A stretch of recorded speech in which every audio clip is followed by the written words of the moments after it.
Hey, Bad Christian here again. I just want to do a quick little Bible study on Genesis 1 and Genesis 2. We'll go just a little bit further too, but what I want to talk about is Adam and Eve. And were Adam and Eve the first two people on earth? Or were Adam and Eve separate from the other people on earth? Now, in Genesis 1 and Genesis 2, the common theology on this is that you can lay Genesis 2 over Genesis 1 and they'll match because Genesis 2 is just the account of the creation of man in Genesis 1. But if we pay attention to the patterns when we lay those over top of each other, we see that the patterns are not even close to the same. In Genesis 1, after he creates the greater light to rule the day and the lesser light to rule the night, 16, we get to verse 20, and he says, God said, let the waters bring forth abundantly the moving creature that hath life, and the fowl may fly above in the earth. And then in 21, he creates the great whales, right? And every winged fowl after his kind, okay? So you're going to notice the difference between his kind and their kind, and that actually is important later on. But he blesses them, so he creates the creatures, right? He creates the creatures in the water, then he creates the birds, and he tells them go multiply and be fruitful, and in verse 22, okay? And then in verse 24, we see the bringing forth of the living creature after his kind, and the cattle and the creeping thing and the beast of the earth. Beast of the earth is important. After his kind, cattle and creepeth thing upon the earth. So notice we've got the creation of all the creatures first, and then in verse 26, we've got let us make man in our image, after our likeness, plural for a reason. And then let them have dominion over all those things. So God created man, verse 27, in his image. In the image of God created he him, male and female created he them. And God blessed them, and God said unto them, be fruitful, multiply, replenish the earth, subdue it, have dominion over the sea, over the fowl of the air, and over every living thing that moveth upon the earth. Okay? So then, I actually like these next two verses quite a bit because it shows that this first man that was created was a little bit different. It hadn't rained on the earth yet, okay? And so he was a little bit different than Adam and Eve in the essence that he was more of a gatherer. And he only ate the fruit off of trees, and he only ate herb-bearing seed. That was all that he ate, okay? And when we get to Adam and Eve and we get to Abel, we'll see that change. And there's a reason for that. Okay?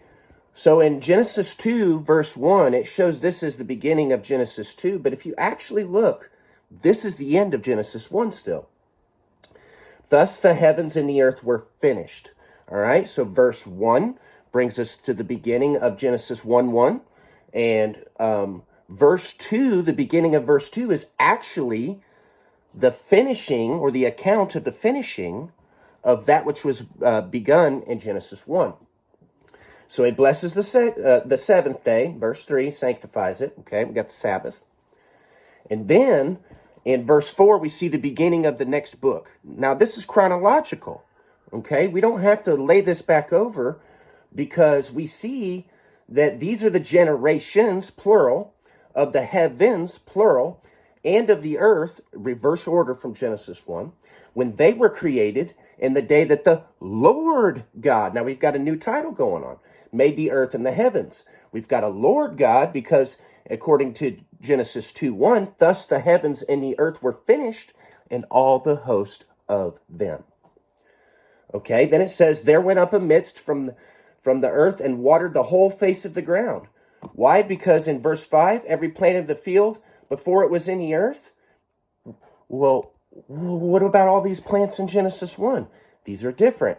These plants of the field in Genesis 2 are plants of the field because we don't see a garden yet until Genesis 2. We don't see the idea of cultivation, the idea of a field or a garden till Genesis 2 when we are going to encounter Adam and Eve.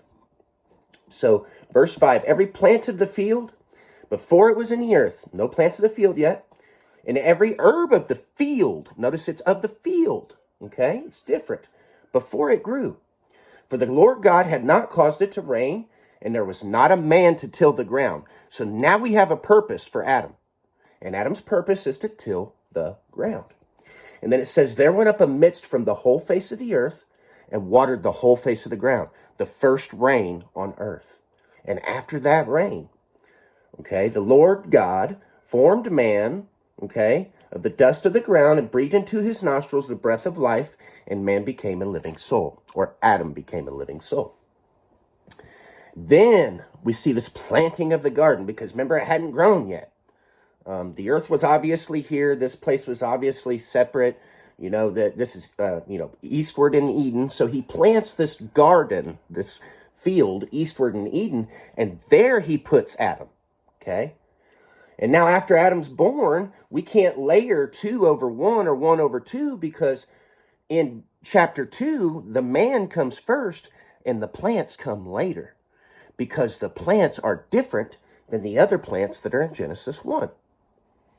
Okay, so then out of the ground, the Lord God, he makes to grow every tree that is pleasant to the sight. See, these are different, and they're good for food. The domestic food that you're used to eating now comes from farmers.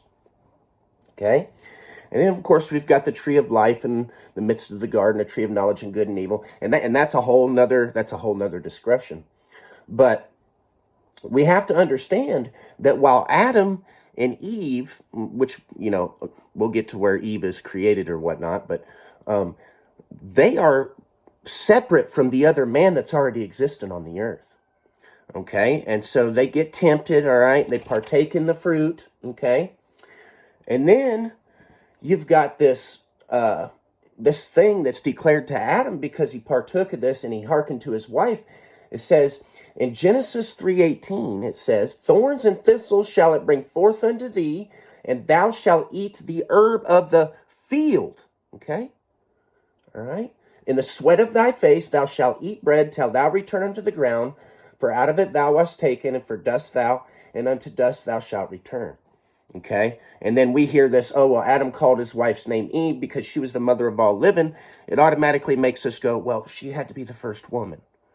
Well, that doesn't make any sense, because you've got Adam and Eve that now conceive Cain and Abel. Possibly twins. I don't know. That's arguable. But I could understand that in that moment, Adam doesn't know any other people are on the earth. Okay? He's just got kicked out of the garden. To him, she is the mother of all living. He wouldn't know the difference. And she would be the most important human to him because she came from him. That's why I said a man would leave his mother and father and cleave unto his wife, So anyway, so it comes that Adam and Eve conceive Cain. The conception is there for all the people who like to buy into the fallen angel stuff, okay? We don't need fallen angels to explain this, because if man already existed on the earth in chapter 1, when Cain does what he does to Abel, and the Lord does what he does to Cain, and he casts him out as a vagabond into the earth, it makes sense why Cain, and we'll go to Genesis chapter 4, verse 16, and then Cain went out from the presence of the Lord and dwelt in the land of Nod on the east of Eden. So he left that area where they were. And now when he leaves that area, he's going to run into the daughters of men. He would have been born with the breath of life. The Spirit of God would have been in him. He would have been different than the other man that existed, but in the same image. Okay? So now Cain goes out and he finds a wife. And it's not hard for him to find a wife. If this explains why he finds a wife, all right? Otherwise, even the idea about the whole fallen angel thing kind of falls through, because if it's the angels that came in unto us, where did Cain still get his wife from? There had to be already people on the earth. Now, we say, well, the sons of God, that says the fallen ones. Well, what do we call the idea that Adam and Eve partook in the fruit? We call that the fall, okay? They are the fallen ones, all right? And because of this and the spirit that God's got in them, okay, we've got this issue that goes on. And then we get to Genesis 6, where everybody likes to talk about these sons of God that are talked about.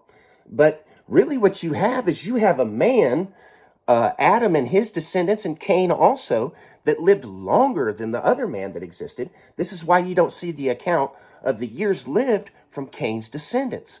Because in chapter 6, in the beginning, it says, "It came to pass when men began to multiply on the face of the earth, and daughters were born unto them, that the sons of God saw the daughters of men, and they were fair, and they took them wives of all which they chose. And now because of this, the Lord said, My spirit shall not always strive with man, for that he is also flesh, and yet his days shall be 120 years.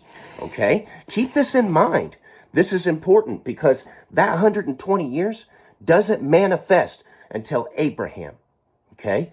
And because at that time, Adam lived a long time. And then as his descendants go, we keep track of the amount of years that they're living, because this is important. Because God's not going to come back and make the covenant that he makes, because his spirit will not strive with man in the way that it did with Adam and his descendants after Noah. And it will take till Abraham to finally get to that lifespan so he can make a covenant with us.